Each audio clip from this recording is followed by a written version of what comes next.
Yeah, those ESPN Yahoo things are obsolete. They're a pain in the ass. I mean, they bring up so much junk. Yep. And sometimes inaccurate Yeah, statistics. those Those ESPN Yahoo things are All right, let me obsolete. mute this thing. All right, mute the YouTube part of this thing. All right. All right. Hello, YouTube people. There's YouTube people seeing us now, and now I'm going to hit record on this thing, and we'll be ready to go. Hello there. If you're hearing my voice, you are listening to a new podcast here on the Hawk Fanatic feed. It is called Old Head Hawkeye's Rapid Reaction. And I looked up Old Head because my kid calls me it sometimes, Mark, and Yeah.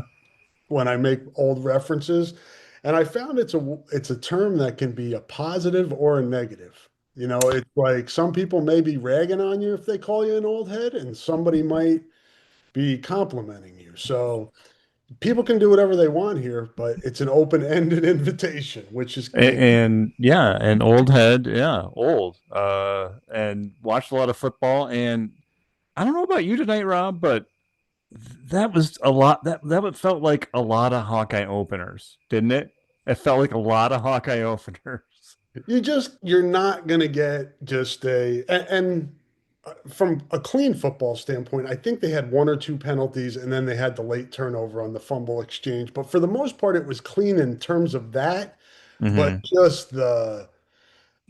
just the flow, tempo, as Kirk Ferentz likes to say, it just was a slog. And those are the openers, as Mark said. We've been through a lot of them, and I don't know if you can extrapolate a lot from this one or any of the ones in the past, really, because you can go year by year, and they don't tend to foreshadow what's coming a lot of times. No, no, Just no, they yeah. don't. No, and that's a hard part about extrapolating too much from an opener because I know and you're dying to see the Hawkeyes. You're dying to see college football. You want to see how your team does. You want to see this new quarterback. You want to, and the quarterback goes 6 of 10 and gets some cramps, and that's really the thing. That's the headline. But otherwise, it was pretty much Iowa football. The three, I do think, and I don't have all the numbers in front of me in just a second. I do think, honestly, and the one stat I would be totally looking up is when's the last time Iowa rushed for 310 yards in an over 300 yards in an opener. I'd want to know that number because I think that would be a telling number because wow, when's the last I can't even think of a team they played that they made crumpled like that, and I think that's a good sign. I don't care who they're playing.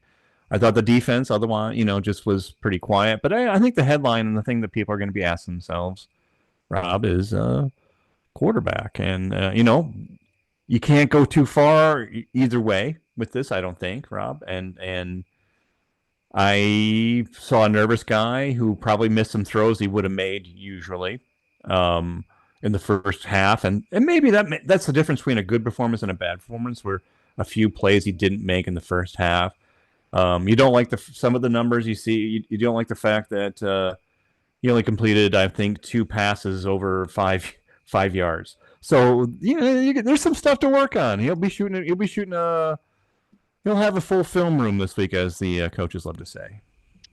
Yeah, and Kirk Ferentz ties Woody Hayes for the most wins in Big Ten history. So he'll get to go for the record next week in Ames. I'm sure that might be a storyline. We'll A see bit how. of a storyline. You know what? So when the milestone things, I don't know what you think. Um, I'm pretty sure Kirk doesn't care. I'm pretty sure he doesn't care. And this one is longevity one, which it's a big deal. It just is because he's the Big Ten football coach now. He's one of the Big Ten football coaches. But not a big deal. And yeah, I think next week, and for whatever reason, Iowa State's more of the story now with Iowa and Iowa State because they're on a hot run. Yes, they are. And took down South Dakota today, a pretty good South Dakota team that I believe was in the FCS semifinals last year. Good program. All those Dakotas, Mark. It seems like, and you and I might be, I think, with Todd Stepsis, the new coach that they brought in from Drake, not to get off on a tangent here, but I think you and I will get going back in the right direction again. But just those Dakota schools, they recruit Iowa really hard.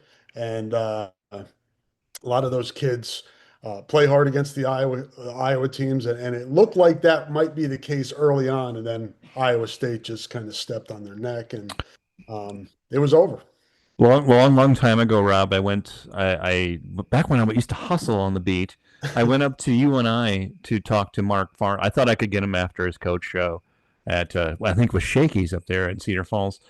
And I talked to him about what's it like, basically. I hope I put this politely. What's it like getting Iowa's runoff? And basically is what the question was. And he said, man, he all he could think of was the guys that he was really close on who ended up walking on at Iowa and playing for free and earning scholarships. So really hard level of football. Don't discount it at all. I think what you get with a Dakota team or a Northern Iowa when it's correct is a bunch of pissed off players who are like, I wasn't good enough for you. Okay, well, it's going to be a long day. I mean, I'm going to do everything I can to prove that, hey, you should have looked at me. And so every time that energy is walking off a bus, as somebody who's seen a lot of Iowa football, I get kind of nervous just because I know that for whatever reason, it's really hard this first game, no matter who the team is. And so, yeah, expectations, I think it turned out well, but Farley used to tell me, a guy like Bo Bauer, and Hawkeye fans, he found his spot. Weak side linebacker, he found his spot. He was good. But a guy like Bo Bauer, guys like, I'm blanking now, but like Caden Weechin, he would have been a star at Northern. He would have been a running back at Northern Iowa. So, yeah, those places are kind of screwed by the show. I think Brendan Myers is the one that probably kills Farley the most because he was pretty much committed right up to signing day. Then he goes to Iowa, and obviously it ended up being the right choice for him. But did you say Farley's show was in Shakey's? The UNI coaches football show was at Shakey's in Cedar Falls. I don't know if it still is. Is there still a Shakey's? Oh, you know what? It was a Shakey's at first. Now it was like some Peppers restaurant. Now that I remember that. It wasn't a Sizzler. When you're when you're in Cedar Falls, you gotta make do, man.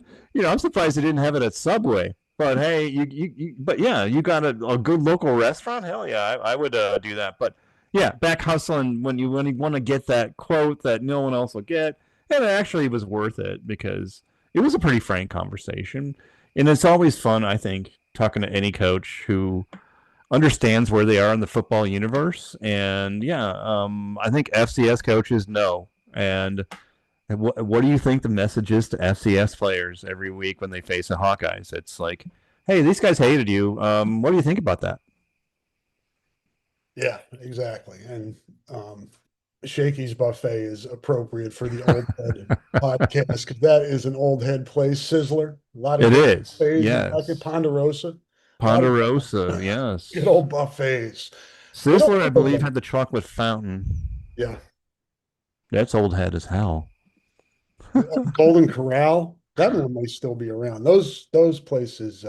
I remember when the last one closed in Cedar Rapids. Yeah.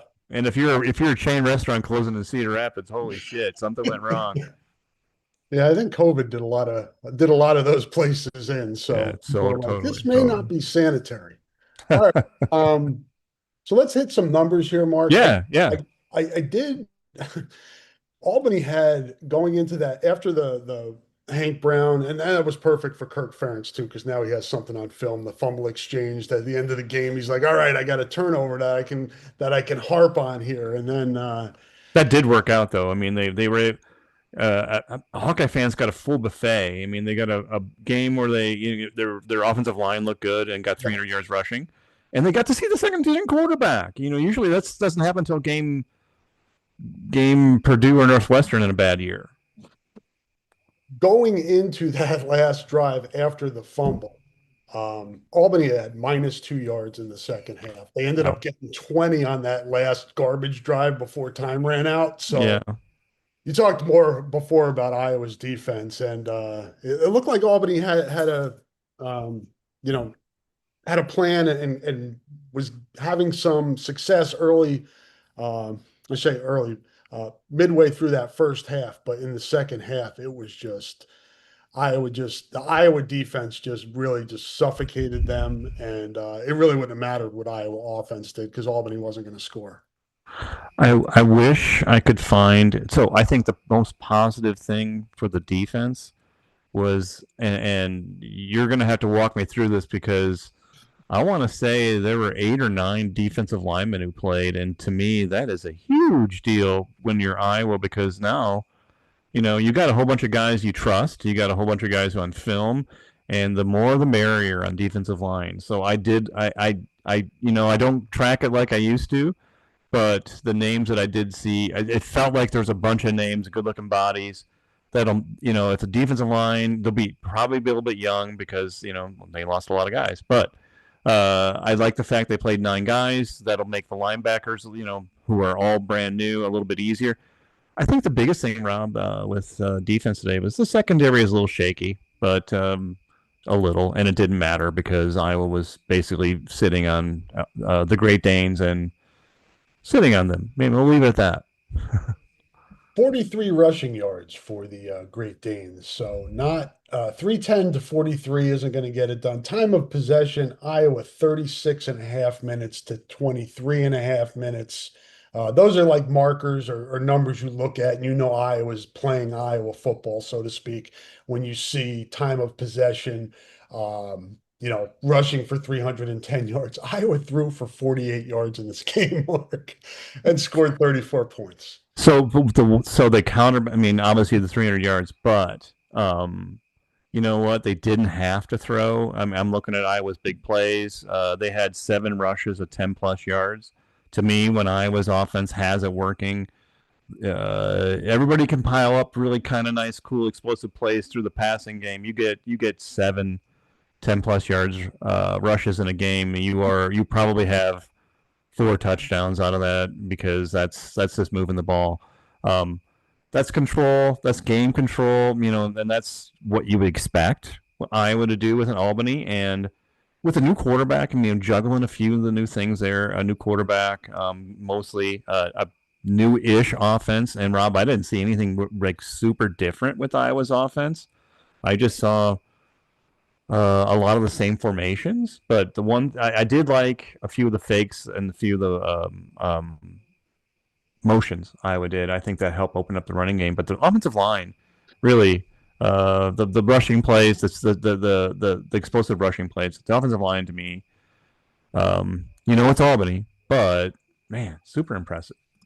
That left to right side with Logan Jones, Cade Peeper, and Jennings Dunker is brutal in the running game. If you watch those guys run block, it is not fun for the defense at all. And they were just, and then you're bringing this friggin' Robert Newhouse like running back and Xavier Williams through the hole, man. And it was Albany scored, right? They took the lead and Iowa Yeah. took the ball back and was just like, boom, we're going to pound it down your throat and just Mm-hmm. completely took momentum back. I was impressed with 26. That was Xavier Williams. And by the way, Robert Newhouse, Old Head Podcast. There's people right now. Who the hell's Robert Newhouse? So I would have said 26 is I would have said Williams is probably more. Oh shoot, where'd that go? Probably more of a LaShawn Daniels type. yeah, more of a stockier back. More of a who is Chuck Foreman. Since we're going Yeah. old heads here, Chuck Foreman. He's more of a Franco Harris. That looks like he's just the kid gets off a pile and he looks like God. It had to have sucked to have tackled him Yes. because it just looks like it hurts like hell. I liked all the running backs. I was surprised Jazian, if I hope I'm saying that right. Patterson didn't get any carries until late in the game, but I thought both of the running backs who played a lot looked good. And again, I'm going to pile up a bunch of What'd you credit to the think? offensive line. What'd you think of McNeil, 25? He reminds you of another 25 at all? Got a little. Uh, no, not yet. Not yet. 3 carries, Yeah. 14 yards, though. I mean, that's pretty. But yeah, I wasn't, I was more, obviously, I think we all were more interested in Gronowski, and there's work to do. I think it's correctable errors. I think you do too. I think the feet and the early throws that he missed, and then they totally shut down the passing game, which I think probably if you're going to look at this and go, hey, wish I would have seen more of that, more of the passing game, I think everyone would say that. But for the most part, you're looking at Gronowski, and yeah, you still have questions.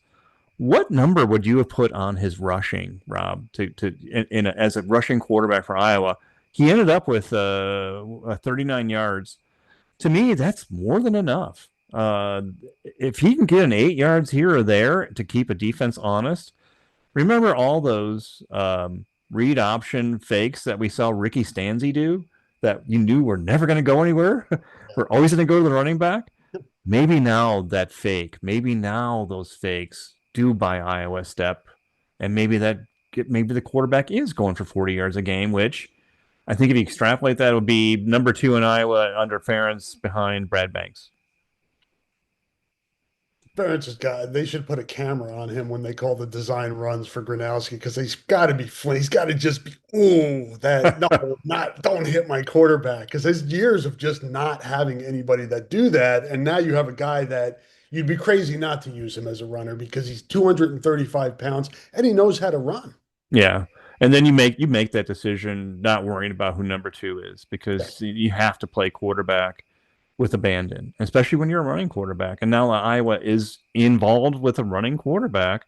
You gotta let him play to his strengths, in my opinion. And um, don't worry about number 2. You know what though? Number 2 for me, Rob, and I think you probably agree, is it's something that's got to prove itself over because it has not over time for the most part proved itself, at least under Ferentz the last few years.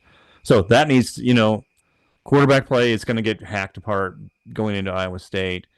Um, no, I think beyond that, it was fine. I mean, it was a fine opener. Um, but yeah, I think going into Iowa State, I think that's probably what you ask yourself. I mean, going forward, I mean, what bothered you? What didn't you like? But for the most part, this was such an Iowa win. I mean, Iowa Kirk win. I mean, 300 yards rushing. That really, other than QB play in the first half, there weren't many flaws. And you know what? We're gonna have some special teams. Throw in a 55-yard field goal from the kid from North Carolina in there too. Or is he South Carolina? He's South Carolina. Keith Duncan was North Carolina. Keith could, yeah, there you go. I remember when 50-yard field goals were kind of a big deal for Iowa football. Yeah. Now it feels like, I He mean, now it crushed feels like that an thing. That thing what's would that? have been good from 65. He crushed that. Yeah, yeah. I hope that they keep giving him a chance. I think they will, but I remember, oh, goodness, I can't remember who the players were. Who would have been like in the mid 2000s? Some kid who eked out a 50-yarder when the wind was blowing the right way. I remember that it was at Illinois. Kyle There was Schlicker? no, it wasn't Schlicker. Schlicker was actually, I think he was really Was good. he before? He was around that time. There was a Douglas guy late in Hayden who Yeah. kicked like 3 50-yard field goals during a tsunami or just a At windstorm Illinois, right? at Illinois, and the guy was like National Player of the Year, and Yeah. I don't think he was very good after that. But hey, the wind helped. Douglas, I think, was his last name. It, But it was. anyway, so I thought 50-yard field goals were, but you know what, field goal kicking. It's like it's just gotten so much better across the board. The specialization in football now, and uh, I remember doing stories on Tyler Kluver, now the great podcaster, when he was going to the Under Armour All Star game as a long snapper. So long snappers are getting scholarships. So that being freaked out now by special teams feats. Iowa fans, you're not freaked out at all. You've seen it. You're going to see it again. You're going to see Puntville. Love to punt. Love punting. Love big returns. Uh, yeah, all that stuff. I thought that was a good question going into the season, Rob. What would you notice if Kirk didn't have any influence on the playbook? And I to tell you the truth, I didn't see like anything that was shockingly different. I mean, they have RPOs now, not a big deal. Everyone does, and maybe Rob, I was going to write a piece for Substack going into this, but to me, um, uh, fortitude is really the word of the year, and I think that's the lesson with Ferentz throughout the years is withstanding. And I think there's going to be a few things this season that the Iowa fans are going to have to withstand. QB learning curve being one. Not being out there anymore. I wonder, Rob, how much does it come up? The retirement thing. I got to ask, how much does that come up? Do you think? I'm not around much anymore either. I'm Yeah. So pictures so and photographs now. So I mean, whenever he does, that's all I would be writing, right? That's all yeah, I would be writing. I think he's I don't know if damage control is the right word, but he's controlling the narrative. Whenever he's Yeah. asked about that, and he kind of went this past summer that's just ending, he kind of went on a tour to say he's feeling young and he wants to keep doing. Let's face it, with negative recruiting and what's going on now in the Oh transfer yeah. portal, he's getting hammered on the recruiting. I mean, PJ Fleck and Campbell and Matt Rule are going, hey. You think that guy's going to be there for 5 years? He's 70 years old. So he's got to fight that. And he's been proactive on that. But I think, Mark, and I've talked about this with Pat Hardy, owner of Hawk Fanatic, on this podcast feed. I think he's just going to hit us with it out of the blue. I don't think it's going to be a big drawn out thing. He's just going to be like, I'm done. And then say very little and not be seen very much, probably. Yes. And that's interesting because to me that's so I can't help but think it was a boring game. I mean, it wasn't a boring game, but it was a game that it was like what you expected. Let me ask you Uh, this before you yeah, get into your thought. The yeah. one thing for me, and it's felt like I've been to the movie so many times before watching the Iowa passing game today. And the question is the quarterback not seeing the open receivers or are the receivers not getting open? It's the age-old question with the Iowa passing game. And I saw that again today. And if one thing came out of it today that troubled me, it was that The receivers. just not getting anything down the field. He No, had I would agree time. with I that. mean, the line was giving him a lot of time to throw. He was going through his progressions and not throwing the ball. Why?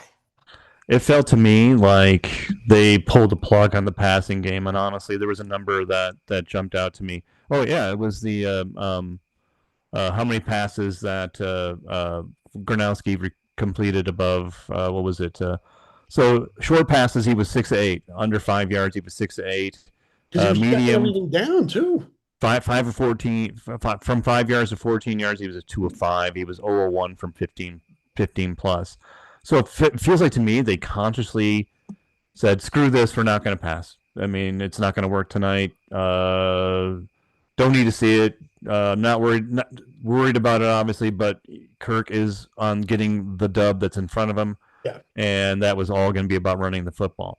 So it feels like to me they consciously shut down the passing game. Short-sighted, maybe, perhaps, but I don't think they wanted any trouble.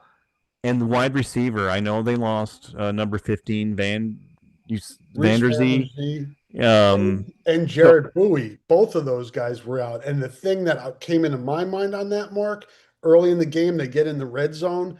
They had three receivers in there that were like 5'9" and 5'10". yeah, Vanderzee's 6'4", 6'5". Jared Bowie, I think, is 6'2" or 6'3". I'm like, would you put a tight end or somebody in there that can get the ball in the end zone? And they were just playing with little guys. if we're nitpicking, no, I'm kidding. If we're nitpicking, though, where were the tight ends tonight? I did not. I mean, they consciously shut down the passing game. Let's make that assumption. Yes, But because it wasn't the working. tight ends disappeared completely. I was kind of shocked. Was really shocked at the amount of crack. I mean, obviously that was a Kittle thing, and they've had that.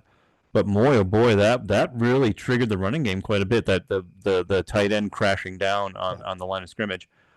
That's really the only place I noticed tight ends tonight. I walk away from this game wondering who the pass catching tight end might be. Yeah, I think And with Iowa, that's kind of a big deal. they wanted to be Addison Estrenga, and he caught a pass early. And then I think Hayden Large caught a pass, and I can't remember if Ortworth may have caught a pass too. But this kind of started last year, and I don't know if it's a Tim Lester thing. Obviously, the tight ends are out there. They're doing a lot of Mm-hmm. Mm-hmm. double tight, It might be an offensive coordinator's preference type of yeah. thing, And which would he be a has, weird departure given where what has been. or the tight ends just aren't at the level they need to be. That I could mean, you be don't know too. what it is. It's probably a little bit of both, but yeah, I kind of you bring it up. I mean, kind of spoiled with some of the tight end names we've walked through. Yes. Yeah. So you could understand maybe a little bit of a ebb there. Yeah. Not saying it's going to happen, but you know, maybe that's where the passing game. Maybe the How passing about game is a Iowa better State? running game this year. Iowa State might be tight end you now. Did you see their tight ends today? My God. I honestly think if you so remember how Iowa State won the game last year at Iowa.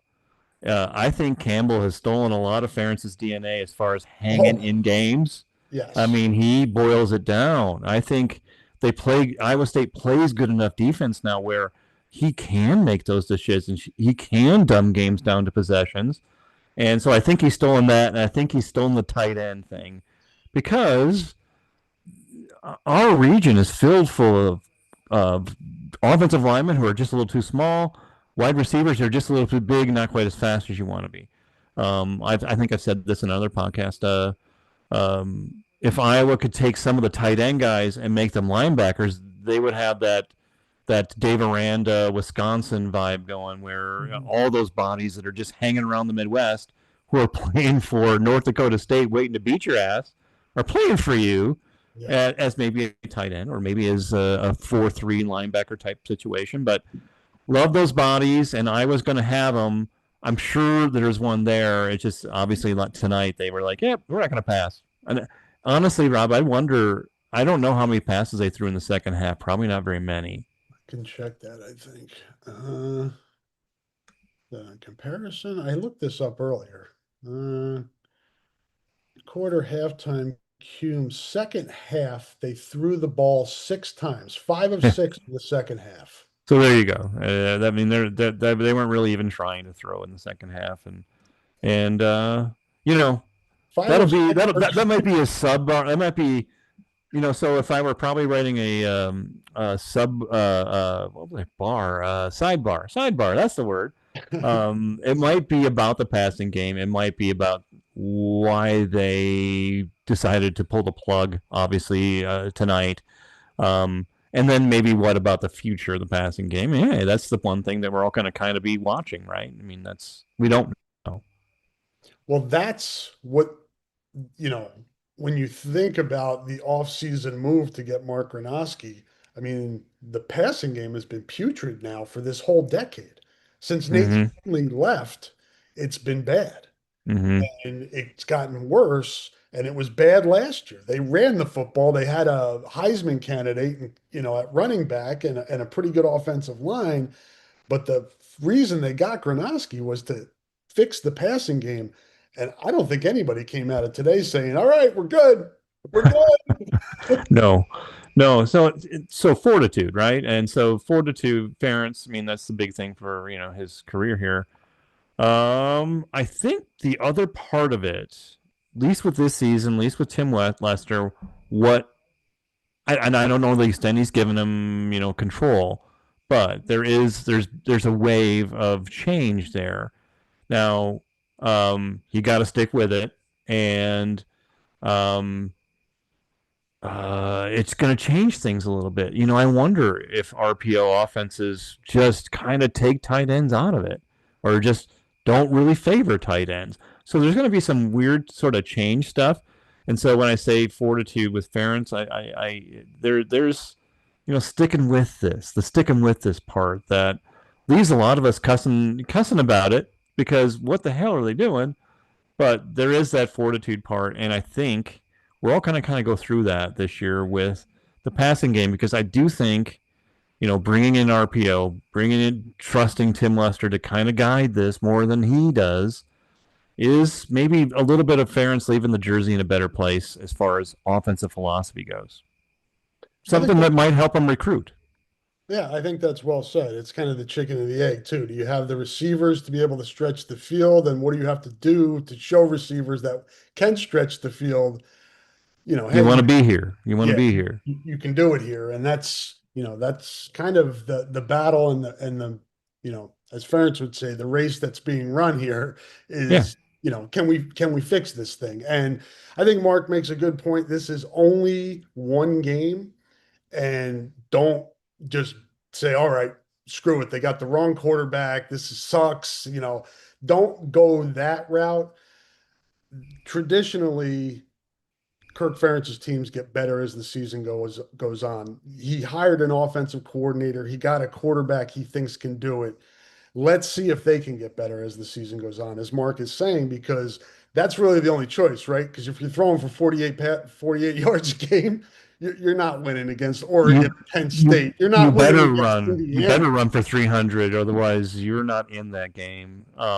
Yeah, yeah. They know they can't build an offense on the rushing game solely. But I think one thing with a running quarterback now, and that's part of change, is that how effective is his rushing yards? How effective? How does that look? Um, how does when Iowa needs yards when a third down, he's going to get hit. He's going to get hit. He's going to be running around. He's going to get hit. Let's see how it develops. I want to see. I think once he makes a few of those kind of broken plays, he'll just start to feel more at home. I'm not, with the cramps tonight, which seemed to be, I think that's what that was. I mean, watch it on TV, you don't get quite, but boy, oh boy, that looked like cramps. But I think a lot of that little stuff that probably stuck in his head, um, probably played in a negative way for Gronowski tonight, just because there's a lot of pressure on him. He I was think nervous. I think I think a quarterback's in the opener under pressure. Obviously the kid from Texas, the Arch. Um, but a lot of there's a million quarterbacks who are making their first start for their teams today, and I'll bet that all of their stories are pretty interesting. And Gronowski, it's ongoing. We're gonna put. I think that's the best thing you can say. It's ongoing. Yeah, and the kid, when you get six figures to transfer into a school now, there are expectations. It's a lot You're not different. gonna get the grace. You're right. You're not and I haven't looked at social media tonight, but my guess is it's not going well in terms of criticism of the passing game, but none of that shit matters, right? It's a matter of getting back to practice, and they're going to have to be able to throw the ball against Iowa State to win in some Yes. way, shape, or form. You're not going to run against for 300 yards against the Cyclones next week. So watch, it'll be Nate Stanley in 2017, where everything he threw in the air at Jack Trice landed in a pot of gold. That second half was amazing. I was like, yeah, we'll watch more of that. Let's bring that every week, because look at the players he was playing with: two NFL tight ends and Amir, an NFL wide receiver. So that all looked really well. Uh, I, I I'm not sure I can predict quite the jump for Gronowski next week, just because of the personnel around him. I mean, just on paper. And as big as the Dakota rivalries are with Dakota and North Dakota State, it's going to be a little different in Jack Trice Stadium being the Hawkeye quarterback as opposed to running around for the Jackrabbits or whoever that may be. No offense to FCS. They play really good football. There are really good players there. Cam Miller from Solon, who was at North Dakota State last year, a great example of that. But this is going to be I agree with Mark's assessment. I thought Gronowski looked nervous at times today, just didn't look comfortable in that first half. He's got to get over that. He can't be that way next week, or he won't be effective. Yeah, and I don't know about you, but the amplitude between weeks. Obviously this is a big week. The opener always a big week, but the Iowa State game. I mean, the heat turns up so much in this rivalry, and I think about first year quarterbacks for Ferentz, and that's kind of a couple of things I would go over this week. First year Iowa quarterbacks at Jack Trice. I want to say C.J. Beathard might have been maybe the only one. Oh, Stanley won his debut there, but it's few and far between that quarterback wins the new Iowa quarterback wins his debut at Jack Trice. But also, uh, can you make a living off that offensive line? And man, they're going to find out their defense. So the one thing that did make me nervous a little bit about defense. Great that they had 9 defensive linemen going in. I thought the secondary looked a little shaky at times, but new game and new. The competition goes up so much more next week. Iowa State. I've been able to watch Iowa State the first 2 weeks, and Rocco's a real deal. I mean, the accuracy that he brings is fabulous, and athlete, leader. Has a lot of heart. I tell you what, Iowa State has really got it going. So yeah, do you hear the argument anymore, Rob? Where Iowa fans, you got to get away from this series. It's lose everything and win nothing. I disagree. I disagree. It's a hell of a win right now. It's a hell of a win. It hasn't always been, but right now it would be a hell of a win.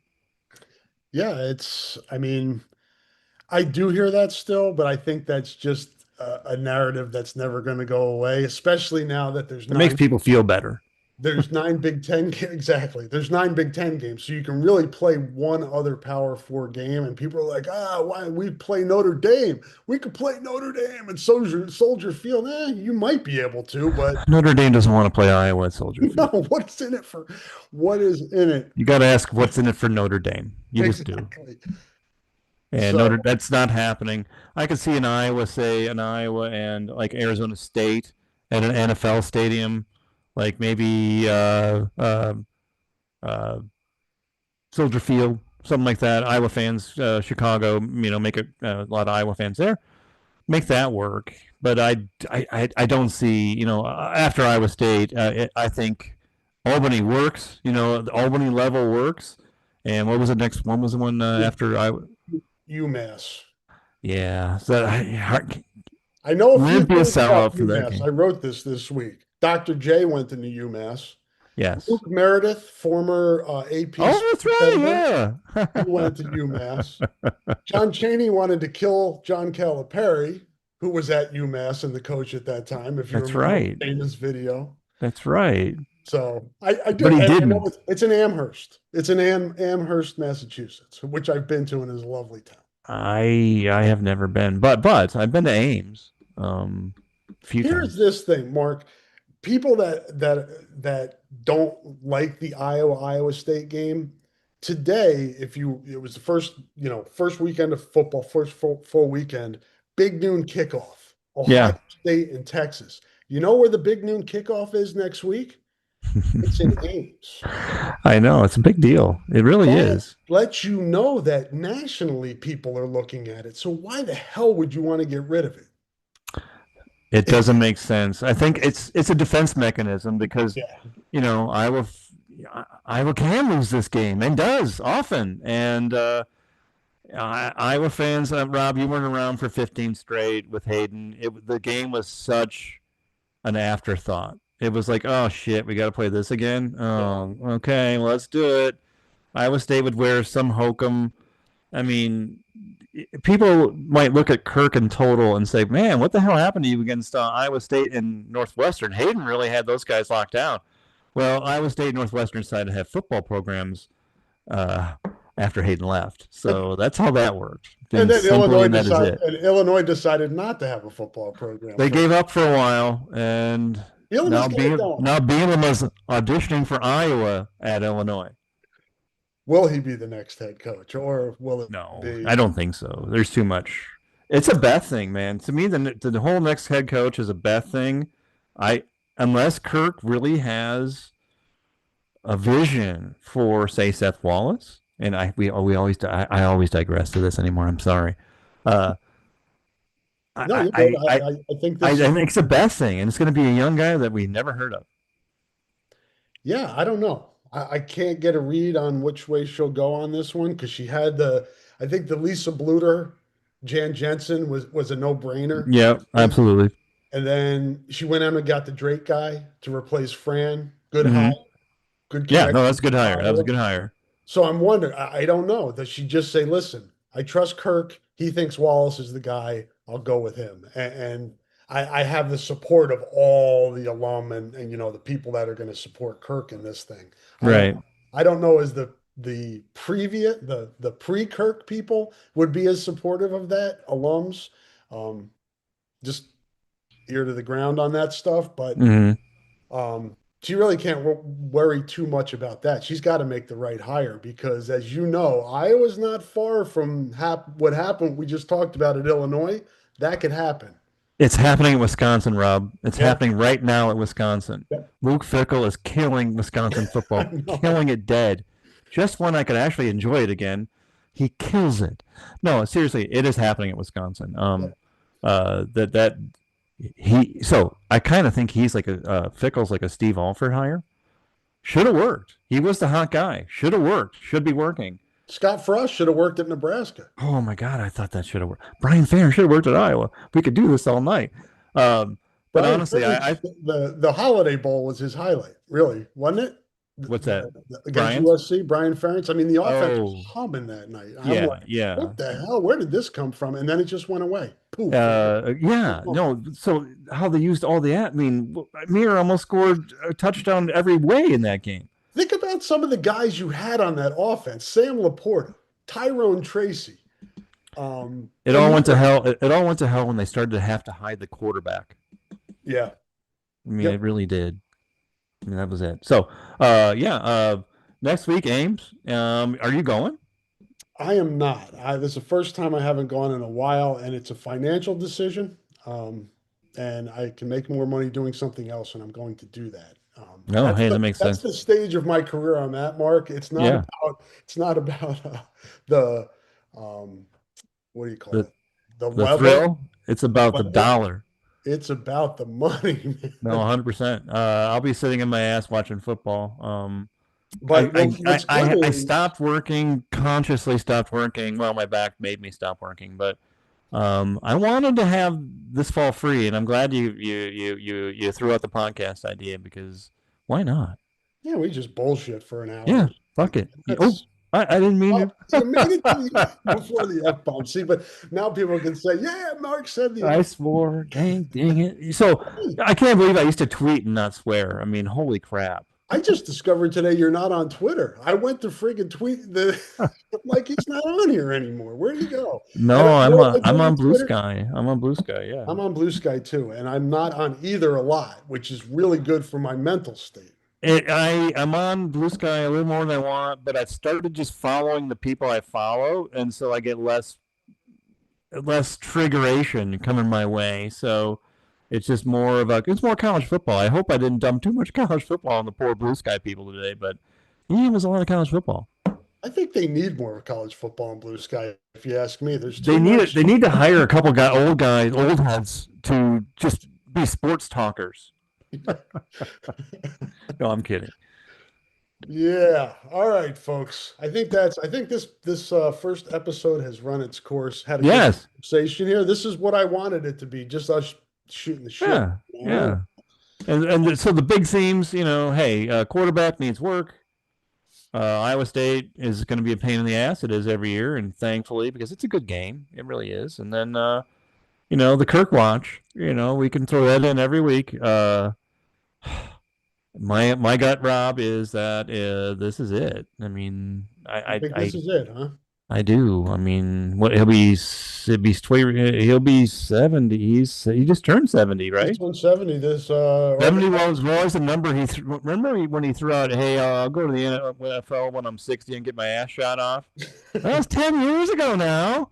And now he's now it's 70. I remember him saying stuff about 70, and that was also mostly I'm going to be gone, so don't but now he's still here. So I just think just by sheer math that this is probably it. And on the beat, it would be hell for me not to ask about it every week. And I'm sure there was probably something Iowa said, hey guys, let's not make this are you going to retire every week? Which I would totally respect because it would turn into that every damn week.